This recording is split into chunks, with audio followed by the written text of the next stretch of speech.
एक ऐसा मिशन जिसमें एक भाई अपनी बहन की जान बचाना चाहता है। उसके पास केवल 36 घंटे हैं, लेकिन हो सकता है कि इस मिशन में उसकी खुद की जान चली जाए। इस कहानी की शुरुआत में दिखाया जाता है कि 5 लोग मॉन्यूमेंट वैली की सपाट पहाड़ियों पर चढ़ रहे हैं।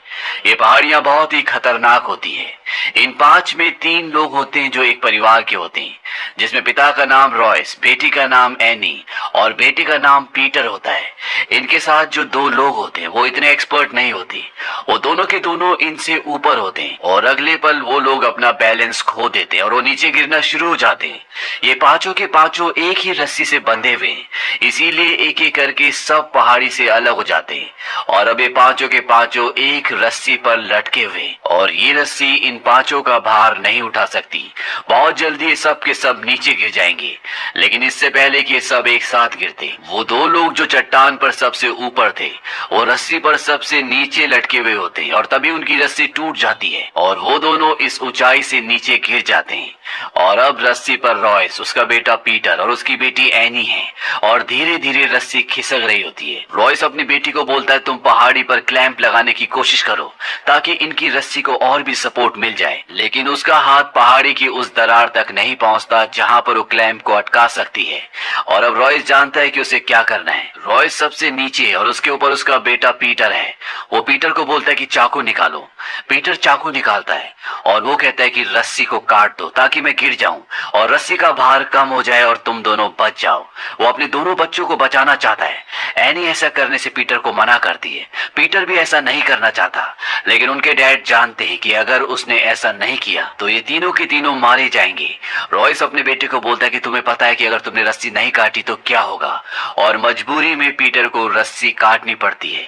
हालांकि एनी इसके खिलाफ होती है और अब रॉयस की मृत्यु हो जाती है। रॉयस ने अपने बच्चों को बचाने के लिए अपना बलिदान दे दिया और 3 साल बाद ये दिखाया जाता है कि पीटर उस घटना के बाद कभी पहाड़ नहीं चढ़ा। वो अब नेशनल ज्योग्राफी चैनल के लिए काम करता है और जब वो एक डॉक्यूमेंट्री शूट कर रहा होता है तो उसे पता चलता है कि एक टीम K2 के पहाड़ पर चढ़ने वाली है।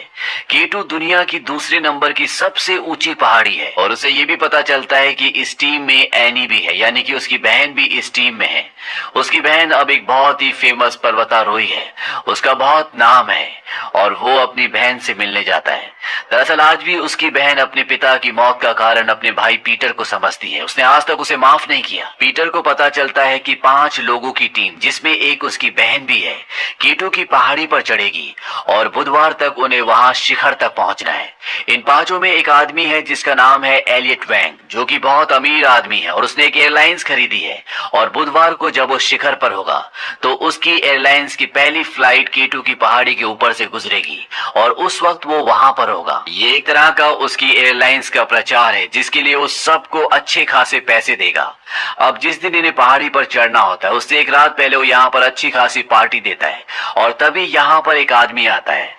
इस आदमी का नाम विक है, जो कि पहले भी K2 की पहाड़ी पर चढ़ चुका है। इसे यहाँ के चप्पे चप्पे के बारे में पता है और वो एलियट से पूछता है कि अगर ऊपर मौसम खराब हो गया तो तब तुम क्या करोगी। एलियट कहता है कि हमारे साथ मौसम का एक्सपर्ट है और अगले 2 महीनों तक मौसम खराब होने वाला नहीं है। विक कहता है कि अगर ऊपर मौसम खराब हो जाए तो इंसान वही मर जाते हैं। तुम में से कौन ईश्वर का रोल अदा करेगा, कौन ये फैसला करेगा कि कौन जिएगा और कौन मरेगा। एलियट कहता है कि टीम में जो सबसे बेहतरीन होता है वही टीम का लीडर होता है और हमारा लीडर टॉम है, क्योंकि वो इन सब में बेहतर होता है। विक वहां से चला जाता है और उसी रात को वो अपनी दाढ़ी काटता है और रात के अंधेरे में वो K2 की पहाड़ी चढ़ना शुरू कर देता है और अगले दिन ये पांचों के पांचों भी K2 की तरफ निकल पड़ते हैं। और जब ये 26,000 फुट ऊंचाई पर पहुंच जाते हैं तो इन्हें रेडियो पर बताया जाता है कि तूफान आने का अंदेशा है।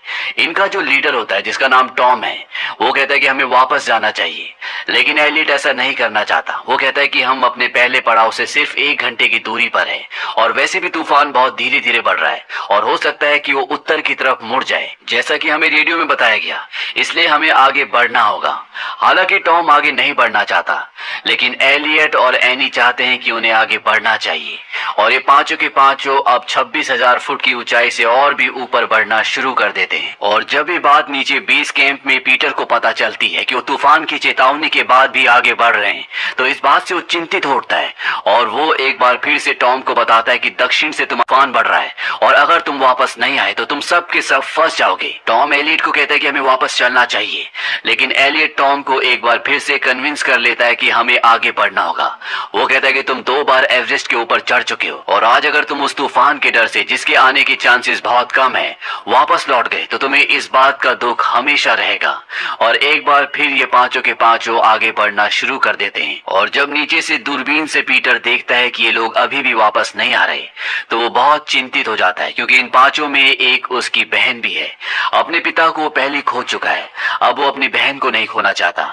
वहीं ऊपर पहाड़ पर जब ये पांचों लोग आगे बढ़ रहे होते हैं तभी वहां पर तूफान शुरू हो जाता है और ये तूफान इतना तेज होता है कि इन्हें आगे कुछ भी नहीं दिख रहा होता। ये सब धीरे धीरे आगे बढ़ रहे होते हैं और तभी एनी के पैरों के नीचे से बर्फ खिसक जाती है और वो 2 चट्टानों के बीच में गिरना शुरू हो जाती है।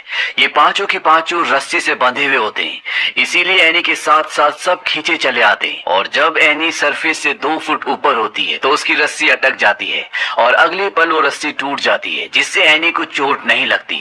लेकिन अब वो एक खाई में फंस चुकी है। बाकी ऊपर 4 लोग ठीक होते हैं, लेकिन यहाँ पर तूफान होता है और अगले पल ऊपर से बहुत सारी बर्फ खिसक कर इनकी तरफ आना शुरू हो जाती है, जिस वजह से 2 लोग और उसी जगह फंस जाते हैं जहाँ पर एनी है और 2 लोगों की मौत हो जाती है। यानी कि उस खाई में अब ये 3 लोग फंस चुके हैं और ऊपर से वो खाई पूरी तरह से बर्फ से ढक चुकी है, यानी कि चाहकर भी ऊपर से नहीं निकल सकते। और अब यहाँ पर एनी, एलियट और टॉम तीनों फंस चुके हैं। नीचे से इनसे रेडियो से संपर्क करने की कोशिश की जाती है, लेकिन इनसे किसी भी तरह का कोई भी संपर्क नहीं होता, क्योंकि इनके रेडियो पर सिग्नल नहीं होते। एनी को मोर्स कोड की लैंग्वेज आती है और उसके भाई को भी, इसीलिए वो अपने भाई को मोर्स कोड के जरिए बताती है कि यहाँ पर हम 3 लोग जिंदा हैं और बर्फ के नीचे फंसे हुए। मोर्स कोड एक ऐसी भाषा होती है जिससे हम क्लिक्स के जरिए दूसरों को संदेश भेज सकते हैं और एनी मोर्स कोड का इस्तेमाल करती है, क्योंकि बचपन में उसके पिता ने उसको और उसके भाई को ये भाषा, ये कोडिंग सिखाई थी। और अब नीचे लोगों को पता है कि ऊपर 3 लोग जिंदा है, वो फंसे हुए हैं और पीटर अपनी बहन को बचाने के लिए जाना चाहता है। उसे बताया जाता है कि वो 36 घंटों से ज्यादा जिंदा नहीं रह सकते, इससे ज्यादा की सप्लाई उनके पास नहीं है और साथ ही साथ इन्हें ये भी नहीं पता कि वो चट्टानों में कहाँ फंसे हुए हैं और अगर इन्हें पता भी चल जाए तो ये बर्फ को कैसे खोदेंगे। इसीलिए पाकिस्तानी आर्मी के पास जाते हैं, जो इन्हें नाइट्रोग्लिसरीन बॉम्ब देते हैं और इस बॉम्ब के धमाके से चट्टानों को तोड़कर नीचे उन तीनों तक पहुंच सकते हैं। लेकिन अभी भी यहाँ पर सब जाने के लिए तैयार नहीं होते, क्योंकि ये सफर बहुत खतरनाक है। लेकिन जब एलियट की कंपनी ये बोलती है कि जो भी इस सफर पर जाएगा उसे 50 लाख रुपए मिलेंगे, तो यहाँ पर एक टीम तैयार हो जाती है जो पीटर के साथ जाना चाहती है। लेकिन सफर से पहले पीटर को बताया जाता है कि इन्हें अपनी टीम में विक को भी शामिल करना चाहिए। विक वही बूढ़ा आदमी है जिसने इन सबको सफर पर जाने से पहले चेतावनी दी थी और खुद भी वो रात को उसी पहाड़ की ओर चला गया था। दरअसल 4 साल पहले 9 अमेरिकन की एक टीम इसी पहाड़ पर गई थी और ऊपर एक भयानक तूफान आ गया और उस टीम में विक की पत्नी भी थी, जो एक टूरिस्ट गाइड थी। हालांकि विक को सबने मना किया, लेकिन फिर भी वो अपनी पत्नी को वहां ढूंढने के लिए गया, लेकिन उसे अपनी पत्नी वहां पर नहीं मिली। लेकिन किसी तरह से वहां से वो 3 लोगों को बचा कर ले आया, जिसमें उसके पैरों की उंगलियां भी गल गई थी और अब भी वो उसी शिखर के नीचे वाली चोटी पर अपनी पत्नी की लाश को ढूंढने के लिए जाता है, क्योंकि आज तक उसकी पत्नी की लाश नहीं मिली। इसीलिए वो उन पहाड़ों के चप्पे चप्पे को जानता है। और अब ये सबसे पहले हेलीकॉप्टर से विक के पास जाते हैं और विक को कहते हैं कि हमें तुम्हारी मदद की जरूरत है, हमें ऊपर पहाड़ पर जाना है जहाँ पर 3 लोग फंसे हुए हैं। विक इनकी मदद नहीं करना चाहता। पीटर कहता है कि आप मेरे पिता के साथ एवरेस्ट की पहाड़ी पर चढ़े थे।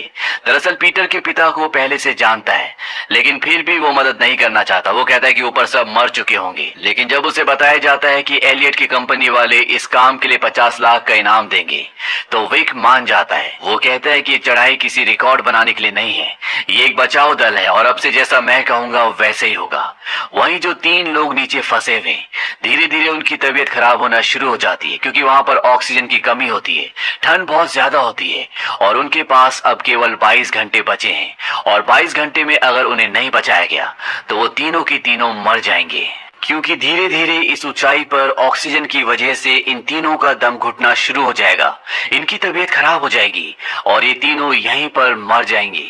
इस प्रॉब्लम से बचने के लिए इनके पास एक दवा, एक ड्रग्स है जिसका नाम है डेक्सामेथासोन।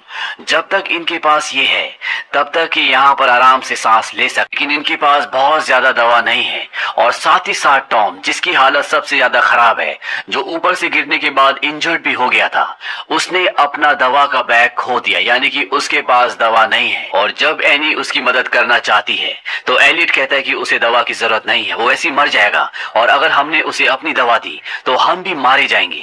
वो उसके साथ दवा शेयर नहीं करना चाहता, लेकिन एनी ऐसा नहीं कर सकती, इसीलिए वो अपने हिस्से की दवा से टॉम को इंजेक्शन लगा देती है।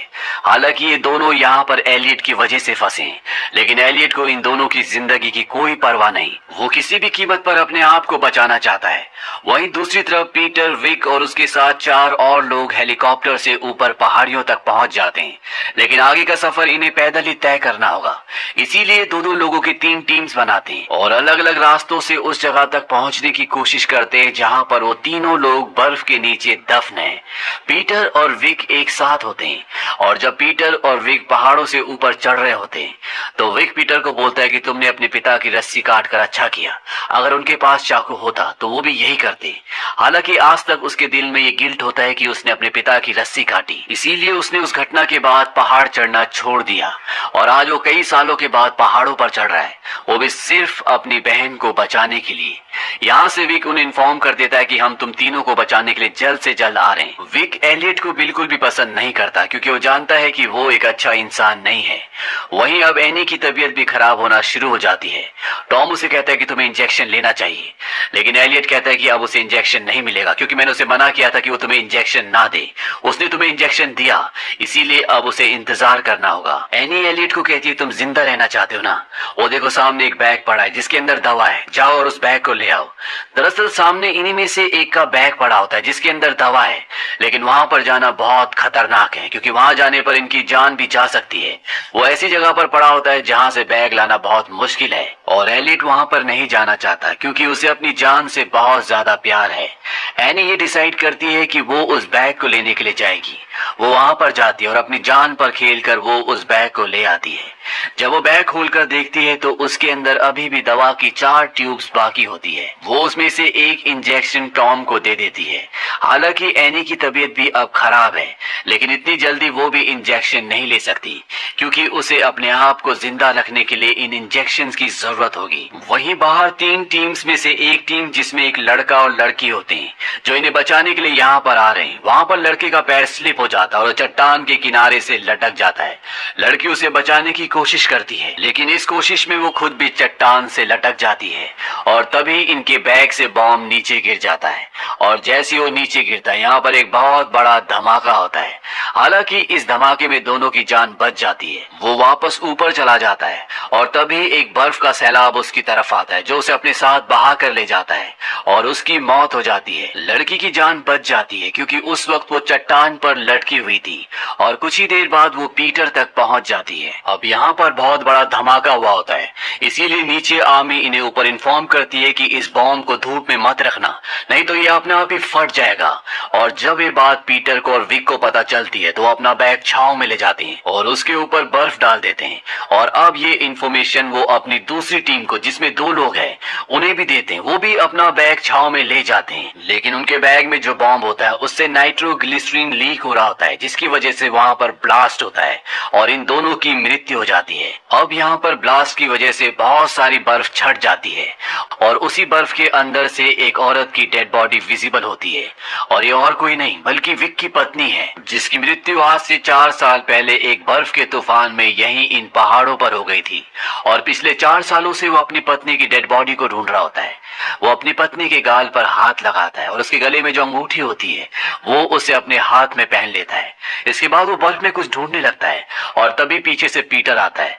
वो उसे एक बॉक्स दिखाता है। वो कहता है क्या तुम इसे ढूंढ रहे हो? विक उससे वो बॉक्स ले लेता है, उसे खोल कर देखता है और उसके अंदर दवा नहीं होती। दरअसल ये उसकी पत्नी का बॉक्स होता है और इसके अंदर डेक्स दवा थी। 4 साल पहले उसकी पत्नी जब इन पहाड़ों पर तूफान में फंस गई थी तो उसकी दम घुटने की वजह से मौत हो गई और अगर उसे डेक्स दवा दी जाती तो उसकी मृत्यु नहीं होती। हालांकि विक अपनी पत्नी को बचाने के लिए आया था, लेकिन तब तक बहुत देर हो चुकी थी और उसने यहाँ से 3 लोगों को बचाया था और उन तीनों में एक एलियट भी था जो उसकी पत्नी के साथ ही था और उसने अपने इंटरव्यू में कहा था कि उनकी दवा का बॉक्स खो गया था। लेकिन विक जानता था कि वो झूठ बोल रहा है और अब जब उसे बॉक्स मिल गया उसके अंदर एक भी दवा नहीं है।